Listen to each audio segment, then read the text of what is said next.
प्रतापगढ़ में विशाल केसरी नामक राजा राज्य करते थे। वह अति बलवान, दृढ़ प्रतिज्ञ तथा वीर थे। उनके दो पुत्र थे। बड़े पुत्र का नाम समर सिंह और छोटे पुत्र का नाम शक्ति सिंह था। महाराज ने दोनों पुत्रों को विद्या अध्ययन के लिए राजगुरु के पास सुपुर्द कर रखा था।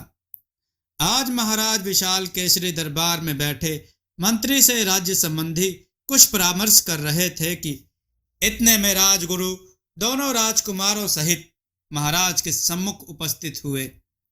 महाराज अपने आसन से उठ खड़े हुए और राजगुरु को प्रणाम करके एक उच्च आसन पर बिठाया। उसके बाद दोनों राजकुमारों को बैठने का संकेत किया। दोनों राजकुमार पिता के चरण स्पर्श कर निर्दिष्ट स्थान पर बैठ गए। अमीर उमराव भी राजकुमारों का आगमन सुनकर दरबार में आए और अपने अपने स्थानों पर जा बैठे। इस समय दरबार में सन्नाटा छाया था। सब लोग चुपचाप एकटक राजकुमारों को देख रहे थे। विशाल केसरी अपने तरुण पुत्रों का ज्योतिषमय मुखमंडल देखकर फूले नहीं समा रहे थे। विशाल केसरी अपने तरुण पुत्रों का ज्योतिर्मय मुखमंडल देखकर फूले नहीं समा रहे थे। उनके हृदय में खुशी का स्रोत बहने लगा और वे डुबकी लगाने लगे।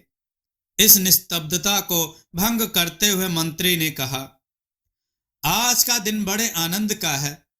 मंत्री के वाक्य को सुनकर महाराज ने कहा, अवश्य मेरा भाग्योदय हुआ।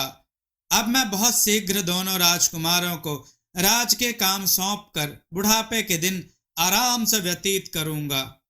उन्होंने राजगुरु से कहा, महाराज, राजकुमार किस विद्या में पंडित हुए हैं? राजगुरु ने कहा, राजन, इस बात को आप राजकुमारों से खुद ही पूछें। राजगुरु की बात सुनकर राजा ने बड़े पुत्र समर सिंह से पूछा, पुत्र, भला यह बताओ, तुमने किस विद्या के अध्ययन किया? समर सिंह अपने स्थान से उठ खड़ा हुआ और हाथ जोड़कर बोला, पिताजी, मैंने राज्य संचालन की विद्या पढ़ी है और गुरु तथा आपके आशीर्वाद से मैं इस विद्या में निपुण भी हूं। समर सिंह से ऐसा उत्तर पाकर विशाल केसरी बहुत प्रसन्न हुए और बोले, शाबाश, परमात्मा तुम्हारा मंगल करे। इसके पश्चात उन्होंने छोटे पुत्र शक्ति सिंह से पूछा, क्यों शक्ति, तुमने कौन सा गुण अपनाया है? पिता के पूछने पर शक्ति सिंह अपने स्थान से उठा और शीश नवाकर बोला, पिताजी, मैंने चौर्य कर्म सीखा है और उसमें मैं महान पारंगत हुआ हूं। अपने प्रिय पुत्र के मुख से ऐसी बात सुनकर विशाल केसरी एकदम चुप हो गए। थोड़े देर के लिए उनकी आंखों के आगे अंधेरा छा गया। वे सोचने लगे, जिस विद्या को मनुष्य सीखता है उसे कार्य रूप में जरूर लाता है, तो क्या मेरे पुत्र ने चोरी का गुण सीखा है? इतना सोचते हैं उनका मुख क्रोध से लाल हो गया और वह तमक कर बोले, तुमने बहुत अच्छा गुण सीखा है। बेहतर होता कि तुम मूर्ख ही रहते। क्या और कोई विद्या नहीं थी जो चोरी करना सीखा?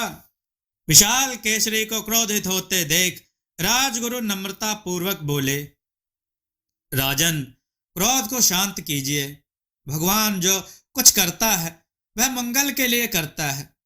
राजा ने कहा, गुरुदेव, क्या मैंने अपने पुत्र को यही विद्या सीखने के लिए आपके सुपुर्द किया था? मालूम होता है पूर्वजों का नाम और बड़प्पन को यह डुबाएगा। इतना कहकर विशाल केसरी दोनों हाथ से अपना मस्तक पकड़कर भविष्य की चिंता करने लगे। राजा को ऐसी विपदा में पड़े देख मंत्री ने कहा, महाराज, चिंता ना कीजिए, धैर्य से काम ले। यह भी तो एक गुण है। आप जिस बात का विचार कर रहे हैं वह नहीं है। राजकुमार ने चौर्य विद्या सीखी है, चोरी के लिए नहीं, किंतु चोर को दंड देने को। भला उनको किस वस्तु की कमी है जो वह ऐसा घृणित काम करेंगे? मंत्री की बात सुनकर विशाल केसरी का दुख कुछ कम हुआ। वे एक लंबी सांस लेकर उठ खड़े हुए और मंत्री को साथ लेकर अपने महल की ओर चल पड़े। राजा को जाते देखकर और लोग भी अपने अपने घर चले गए। राज दरबार में सन्नाटा छा गया। मंत्री को साथ लेकर महाराज अपने खास महल में जा पहुंचे और उन्हें अपने पास बैठने का इशारा किया। मंत्री के बैठने पर महाराज ने कहा, मंत्री, तुम्हारी बात ठीक है, परंतु मेरा दिल कहता है कि जिसके पास कुछ विद्या है वह चुप नहीं बैठ सकता, अवश्य आजमाने की कोशिश करेगा। यदि राजकुमार चोरी के अपराध में पकड़ा गया तो फिर क्या हाल होगा, दुनिया मुझे क्या कहेगी। इसलिए तुम ऐसी युक्ति निकालो जिससे मैं इस दुख से मुक्त हो जाऊं। मंत्री ने कहा, तो फिर महाराज की क्या इच्छा है? राजा ने कहा, मेरी यह इच्छा है कि इस बखेड़े को दूर कर दूं। मंत्री बड़ा बुद्धिमान था, उसने तत्काल एक उपाय सोच निकाला और राजा से बोला, महाराज, मेरी समझ में एक बात आई है, यदि उसे कार्य में लाया जाए तो ठीक होगा। राजा ने मंत्री के कंधे पर हाथ रखते हुए कहा, जल्द बताओ वो कौन सा उपाय है, मैं सब कुछ करने को प्रस्तुत हूं। मंत्री ने कहा, आप राजकुमार को मौर्यपुर भेज दें, बस सब बखेड़ा तय हो जाएगा। राजा ने कहा, कैसे? मंत्री ने कहा, आप राजकुमार से कहें कि हम तुम्हारी विद्या की परीक्षा करना चाहते हैं। यदि तुम मौर्यपुर के राजा मौरेश्वर का मुकुट ला दो तो समझा कि तुम चौर्य विद्या में निपुण हो, नहीं तो तुम्हें राजदंड भोगना पड़ेगा। राजकुमार आपकी आज्ञा का उल्लंघन तो करेंगे नहीं, तुरंत चल देंगे और अपना काम बन जाएगा। राजा ने कहा, इतना कह देने से क्या काम बनेगा? मंत्री ने कहा, क्यों नहीं, जब राजकुमार मौर्यपुर जाएंगे तो रास्ते में डाकू उन्हें पकड़ लेंगे। यदि किसी प्रकार वहां से बच जाएंगे तो मौर्यपुर में तो किसी हालत में नहीं बच सकते, अवश्य गिरफ्तार हो जाएंगे, क्योंकि वहां का नियम है कि गैर राज्य का आदमी तुरंत पकड़ लिया जाए।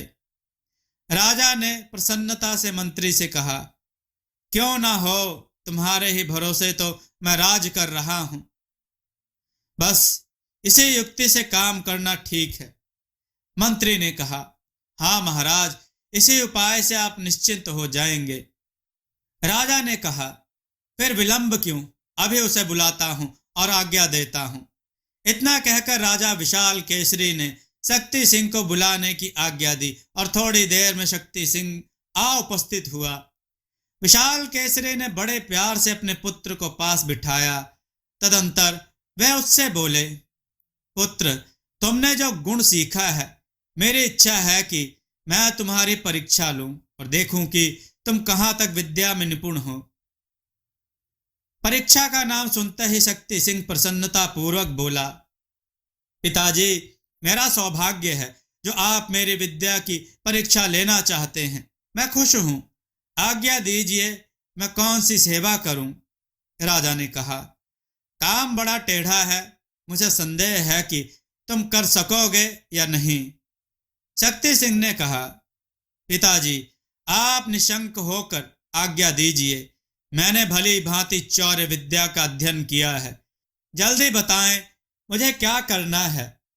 राजा ने कहा, मौर्यपुर के महाराज मौरेश्वर का मुकुट तुम्हें लाना होगा, और वह भी 1 महीने में। शक्ति सिंह ने कहा, आपकी आज्ञा सिरोधार्य है। राजा ने कहा, और भी सुनो, यह काम तुम्हें गुप्त रूप से करना होगा और इसके लिए तुमने समय भी सुन लिया है ना? शक्ति सिंह ने कहा, आपकी आज्ञा सिरोधार्य है। राजा ने कहा, अच्छा, तो इस काम के लिए कल प्रातः काल यात्रा करना ठीक होगा।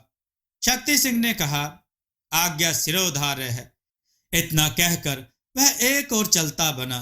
इधर राजा ने मंत्री को विदा किया और अपने आप निश्चिंत होकर अंदर चले गए। प्रातः काल का समय है। भगवान अंशुमाली को संसार के सम्मुख आने में अभी 2 घंटे की देर है। ऐसे समय एक अश्वारोही मंद मंद गति से पूर्व की ओर जा रहा है। उसकी पोशाक विशेष सराहनीय नहीं है। माथे पर सफेद मुड़ासा शरीर पर सफेद कपड़े, कटी में तलवार है। आइए हम लोग अश्वारोही के पास चलें और देखें कि वह कौन है तथा किस लिए घूम रहा है। यह तो हमारा हीरो शक्ति सिंह है। मित्रों, चलते चलते शक्ति सिंह ने अपने घोड़े को एक झरने के पास रोका और उतर पड़ा। इस समय सूर्यदेव अपनी समस्त किरणों के साथ आकाश पर आ चुके थे। शक्ति सिंह ने घोड़े से उतरकर एक पत्थर की चट्टान पर अपने कपड़े उतारे और उस झरने के स्वच्छ जल में स्नान किया। इस समय शक्ति सिंह को कुछ भूख मालूम हुई। उसने गठरी से कुछ मेवे निकाले और भूख की निवृत्ति की। उसके पश्चात घोड़े की रास लंबी कर दी और वहीं नरम नरम घास पर एक चादर बिछाकर सो गया। जिस समय शक्ति सिंह निद्रा देवी की गोद में था, उसी समय दो हष्ट पुष्ट युवक उस पहाड़ी से निकले और आपस में बातचीत करते हुए आगे बढ़े। थोड़ी दूर जाकर दोनों रुके और एक ने उंगली का इशारा करते हुए कहा, रतन, देखो वहां क्या पड़ा है। रतन ने गर्दन ऊंची कर इधर उधर ताका और कहा, कुछ तो नहीं है, मुझे तो कुछ नहीं दिखता। तुम बड़े वहमी हो, चलो अपना काम देखो। उस युवक ने कहा, नहीं भाई, अच्छी तरह देखो, कुछ सफेद वस्त्र पड़ा है, आओ जरा आगे चलकर देखें। रतन ने भुनभुनाकर कहा, बहुत शक करते हो। उस युवक ने कहा, भाई तुम जो चाहो सो कहो, मैं तो बिना वहां गए नहीं रहूंगा। तुम्हारी इच्छा हो तो चलो साथ, मैं तो जाता हूं। इतना कहकर वह युवक आगे बढ़ा। अपने साथी को देख रतन से ना रहा गया और वह भी भुनभुनाता हुआ उसके पीछे चला गया। थोड़ी देर में वह दोनों शक्ति सिंह के नजदीक आ पहुंचे। उन्होंने देखा कि जिसे वे कुछ नहीं समझते थे, केवल रतन का संदेह समझे हुए थे, वह तो एक मनुष्य था। उस युवक ने रतन के कंधे पर हाथ रखते हुए कहा, क्यों भाई, क्या देख रहे हो? मेरा भ्रम व्यर्थ नहीं होता। रतन ने कहा, वह सब तो ठीक है, मगर आश्चर्य इस बात का है कि ऐसे भयानक स्थान में जहां हिंसक जंतुओं का वास है, वहां यह मनुष्य कैसे आया? उसने कहा, मुसाफिर है, भटकते भटकते आ पहुंचा होगा। रतन ने कहा, अच्छा, इसके पास तो चलो। दोनों नवयुवक उसके पास गए और देखा वह मनुष्य अचेत पड़ा है। उसके बगल में एक छोटी सी गठरी, एक तलवार और कटार रखी है। पास ही एक अच्छा सा घोड़ा पेड़ से बंधा है जो हरी हरी धूप चर रहा है। रतन ने शक्ति सिंह की ओर संकेत करते हुए अपने साथी से कहा, यार, यह तो कोई राजपूत सिपाही मालूम होता है। साथी ने कहा, हाँ, यह तो मैं भी समझ रहा हूं। तुम अपना हाथ उसकी नाक के पास ले जाकर देखो, सांस चल रही है या नहीं, सोया है या मुर्दा है। रतन अपना हाथ शक्ति सिंह की नाक के आगे ले जाकर बोला, भाई, यह तो जिंदा है, इसकी सांस बराबर चल रही है।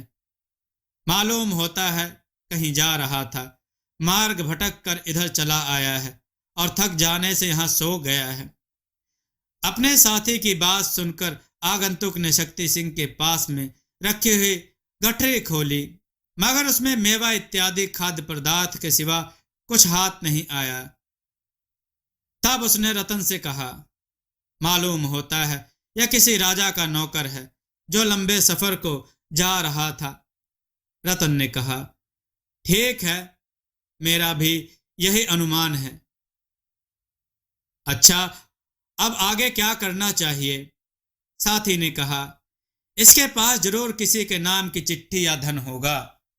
रतन ने कहा, फिर तुम्हारी क्या राय है? साथी बोला, बस इसे पकड़कर अपने सरदार के पास ले चलना चाहिए। इतना परामर्श होने के उपरांत दोनों एक साथ शक्ति सिंह पर झपटे और उसे पकड़ लिया। बेचारा युवक निद्राधीन होने के कारण कुछ ना कर सका, बल्कि आश्चर्य से दोनों का मुख ताकने लगा। कुछ क्षण के उपरांत शक्ति सिंह ने पूछा, भाई तुम लोग मुझे क्यों पकड़ रहे हो? शक्ति सिंह ने कहा, भाई मैं मुसाफिर हूं और बहुत दूर से आ रहा हूं। मार्ग के परिश्रम ने मुझे सुला दिया। आप लोग कौन हैं और मुझे क्यों पकड़े हैं? रतन ने कहा, ठीक है, बताओ तुम्हारा घर कहाँ है और कहाँ जा रहे हो? शक्ति सिंह ने कहा, आप लोग पूछकर क्या करोगे? रतन ने कड़क कर कहा, हम लोग तुम्हें अपने सरदार के पास पकड़कर ले जाएंगे। शक्ति सिंह ने पूछा, क्यों?